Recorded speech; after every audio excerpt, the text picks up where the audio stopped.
প্ৰিয় বন্ধুসকল, চাওঁতে চাওঁতে আমাৰ ঈদ গুচি গ'ল। যেহেতু আপোনাৰ হাতত বাজেট একেবাৰে কম হৈ পৰিছে, সেইটোৱে ভাবি আছেনে যে ঘৰৰ কাৰণে এইবিলাক সোফা ল'ব? চাব পাৰিছে, এয়া হ'ল এটা সোফা। এটা নহয়, ইয়াত দেখাম আপোনালোকক মই একদম সোফাৰ খেতি। আৰু যদি চাবলৈ যায় আপোনালোকে চাওক, আকৰ্ষণীয় ঈদ উপলক্ষে সোফাৰ দিয়া হৈছে বাম্পাৰ অফাৰ। এনেকুৱা অফাৰ শোণিতপুৰ ডিষ্ট্ৰিক্টত অৰ্থাৎ এই অসমত ক'তোতে নাপাব। একদম 50% ডাউন পেমেন্ট দিয়ক আৰু ইয়াৰ পৰা লৈ যাওক। ইমান ধুনীয়া ধুনীয়া সোফা চাব পাৰিছে। মই ইয়াত বহিছো, এয়া হ'ল সোফা 101% জেনুইন একদম কোৱালিটিৰ সোফা পাব ইয়াত আহি পেলাই। আৰু মালিকৰ লগত কথা পাতিম অলপ পিছত। তাৰ আগতে মই দেখাবলৈ চেষ্টা কৰিছো এয়া শ্বৰুমটো। এয়া শ্বৰুম অইন কোনো জাগাত নহয়, আমাৰ তেজপুৰ 5 মাইল চহৰত আহিলেই পাব। এই সোফাৰ একদম খেতি বুলি ক'ব লাগিব।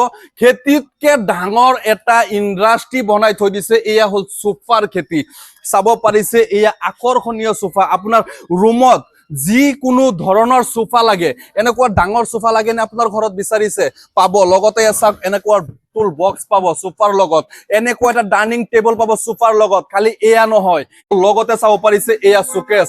কি ধুনীয়া ধুনীয়া কালাৰৰ শোকেছ ইয়াত বনাই থৈছে। আৰু যদি মই পালেং দেখাও আপোনালোকক, পালেং চাই একদম মানে হাবতি খাই যাব, মানে শেষ নহব চাওঁতে চাওঁতে। আহক মই দেখাই আছো, এয়া পালেং চাব পাৰিছে। এয়া পালেং কইন কাঠৰ নহয়, চাওক জেনুইন কাঠ হয়। এনেকা থপৰিয়াব, পালেঙত উঠি জঁপিয়াব, যদি ভাঙি যায় 100% গেৰাণ্টি ৰিফাণ্ড হ'ব। একদম বিনামূলীয়া ৰিফাণ্ড হ'ব, 1 টকা দিব নালাগে। আপোনাৰ ঘৰৰ পৰা ৰিফাণ্ড কৰিব। যদি পালেং ভাঙি দিব পাৰে, আপুনি 3জন 4জনকে এটা পালেঙত উঠিব, পালেং ভাঙি গৈছে, ডাইৰেক্ট ফোন কৰক দোকানত, আহিব, দোকানৰ পৰা মানুহ যাব, এয়া পালেং ৰিফাণ্ড কৰিব। মোৰ ফালৰ পৰা গ্যাৰান্টি দিছো। আৰু আপোনালোকে যদি মালিকৰ লগত পৰিচয় কৰাই দিও, মালিকে কি কয় শুনিব একবাৰ। আপোনাৰ হাতত টকা 20,000 আছে নেকি? যদি 20,000 আছে, ইয়াত আহক, আহি পেলাই এয়া চাওক সোফাৰ খেতি। যদি কেমেৰা পুৰা ঘূৰাই দেখাও আপোনালোকক, চাব পাৰিছে সোফাৰ খেতি। আৰু চাওক কাষ্টমাৰৰ ভিৰ, মানে নন ষ্টপ ভিৰ। ৰাতিপুৱা 8টাৰ পৰা ৰাতি 10টালৈকে ইয়াত থাকে কাষ্টমাৰৰ ভিৰ। বলক এতিয়া পোনে পোনে যাম মালিকৰ কাষত। শুনিবলৈ পাইছো যে আপোনাৰ ইয়াত সোফাৰ অফাৰ চলি আছে। 20,000 টকালৈ আহিলে কোনোবাই সোফা নিব পাৰিব নেকি? আমাৰ এতিয়া তোমাৰ পূৰ্বাঞ্চল মানুহৰ কাৰণে এতিয়া সুখবৰ স্পষ্ট হৈছে কি জানে, যে আমাৰ এতিয়া ফাৰ্নিচাৰবোৰ চব ফাইনেন্সত পাব মানুহে। কাৰোবাৰ যদি বিয়াৰ বাজেটত পইচা অলপ কম হৈ গৈছে, ঠিক আছে, এই সোফাটো যে আছে, এইটো আপুনি ফাইনেন্সত ল'ব পাৰিব। আপুনি বিয়াৰ সেট 1 লাখ টকাৰ বিয়াৰ সেট লওক, 50% ডাউন পেমেন্ট দিয়ক, 50,000 টকা দিয়ক, বাকি 50,000 টকা আপুনি এমআইত লৈ ল'ব। চাওক, আপুনি ৰান সোফা ল'ব পাৰে, বা আপুনি নৰ্মেল ডানলপ ল'ব পাৰে, বা বক্স বেড ল'ব পাৰে, বা আলমাৰি ল'ব পাৰে। আপোনাৰ যদি বিয়াৰ যদি সকলো সামগ্ৰী ফাৰ্নিচাৰবোৰ যদি আপুনি যদি পইচাৰ যদি বাজেট কম আছে, তেতিয়া আপোনালোকে আহক ফাইনেন্সত, আপোনালোকে ফাৰ্নিচাৰ লৈ যাওক।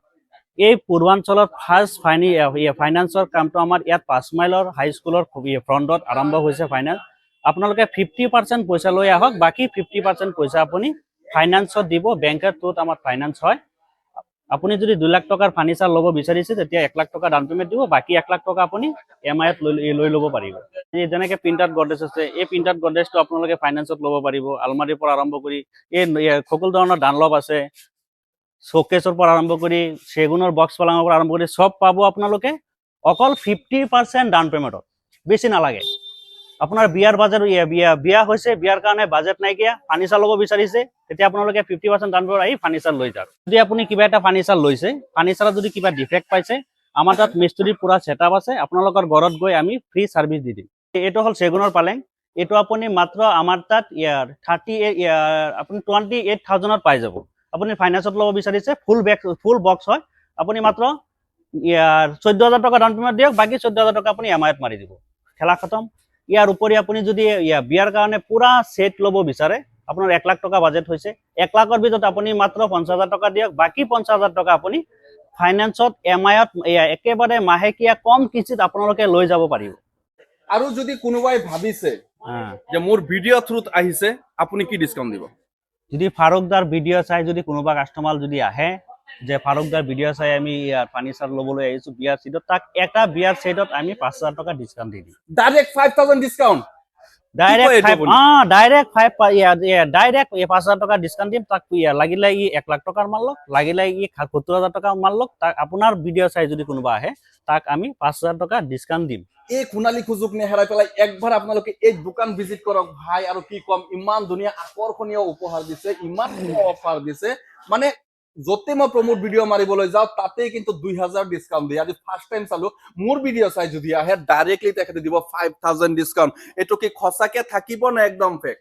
যদি ভিডিঅ' লৈ অহাৰ পিছত যদি কোনোবা কাষ্টমাৰে যদি 5000 টকা ডিছকাউণ্ট নাপায়, তেতিয়া সি নিজে মই কোৱা ভইচটো সি নিজে দেখাব যে মই যে কৈছিলো যে ফাৰুকদাৰ ভিডিঅ' চাই আহিলে যে 5000 টকা ডিছকাউণ্ট দিম, সেই ভইচটো দেখালেই হ'ল। ঠিক আছে, ক'বই নালাগে। আপোনাৰ ভিডিঅ' লৈ আহিলে ক'বই নালাগে যে মই ভিডিঅ' চাই আহিছো বুলি ক'লেই হ'ল। জাষ্ট আমি তাক 5000 ডিছকাউণ্ট দি দিম, মিনিমাম কিন্তু বিয়াৰ ছেট ল'ব লাগিব। আৰু যদি কোনোবাই ভাবিছে যে একদম কম পইচাত কম বাজেটত 15000 20000 অৰ্থাৎ 12000 অৰ্থাৎ 30000 টকাত এটা চোফাৰ ডানলপ সেট ল'ব পাৰিবনে? পাই যাব। আমাৰ তাত একেবাৰে নৰ্মেলি আপোনাক 6000ৰ পৰা চুপাৰ ছেট আছে। 6000ৰ পৰা ষ্টাৰ্টিং। 6000ৰ পৰা ষ্টাৰ্টিং, আপুনি 1 লাখলৈকে বনাব পাৰিব চোফা। তো এই ভিডিঅ'ত বেছি দীঘলীয়া নকৰো, তো চবে ভিডিঅ'টো শ্বেয়াৰ কৰিব আৰু এই মানুহগৰাকীৰ ফেচ ভালকে চিনাকি হৈ লওক আৰু মোকতো চবে চিনি পায়। ডাইৰেক্ট ভিডিঅ'টো ছেভ কৰক আৰু স্ক্ৰীনশ্বট লওক, আৰু যদি ডিছকাউণ্ট দিয়া নাই ভিডিঅ'টো আনি পেলাই তেখেতক ভালকে দেখাই দিয়ক যে আপুনি কোৱা মতে ফাৰুকদাৰ ভিডিঅ' চাই আহিছো আৰু ভিডিঅ'টো এটা শ্বেয়াৰ কৰিছো আৰু 5000 ডিছকাউণ্ট এই মুহূৰ্তত লাগে। 100% গেৰাণ্টি তেখেতে যদি নিদিয়ে মোক যোগাযোগ কৰিব আৰু স্ক্ৰীনত দিয়া নাম্বাৰত তেখেতৰ লগত যোগাযোগ কৰক। আপোনালোকে একবাৰ ৰিহান ফাৰ্নিচাৰত আহক আৰু আহি পেলাই সোণালী সুযোগ নেহেৰাই পেলাই চাব পাৰিছে তেখেতৰ বহুত কেইটা দোকান 5 মাইল চেণ্টাৰত মুকলি কৰা হৈছে। আৰু চাব পাৰিছে এয়া দোকানৰ মালিক তাতো বহি আছিলে, এতো বহি আছে। অৰ্থাৎ মই সুধিবলৈ যদি যত্ন কৰো যে তেখেতৰ কেইখন দোকান আছে, চাও কি কয়। দাদা আপোনালোকৰ কেইখন দোকান? দোকান আমাৰ ইয়াত বৰ্তমান 4টা গুদাম, 2টা মেইন শ্ব'ৰুম আৰু বাকী 4-5টা মান গুদাম আছে আমাৰ। কাৰণ ফাৰ্নিচাৰৰ মাল ষ্টক কৰিব লাগে বেছি। এতিয়া ফাইনেন্স আৰম্ভ হৈছে, ফাইনেন্স আৰম্ভ হোৱাৰ পৰা কাষ্টমাৰটো বেছি আহি আছে। তাৰ কাৰণে আমি আৰু গুদামটো 4-5টা বঢ়াইছো আৰু 2-3টা মান বঢ়াবৰ কাৰণে ট্ৰাই কৰি আছো, যাতে কাষ্টমাৰ যাতে ইয়াৰ আহি যাতে কোনো এটা বস্তুৰ কাৰণে যাতে ঘূৰি যাব লগা নহয়। ফাইনেন্স এভেইলেবল পাব, আপোনালোকে আহক। যিকোনো বস্তু আপুনি 50% ডাউন পে'মেণ্ট আহি লৈ যাওক।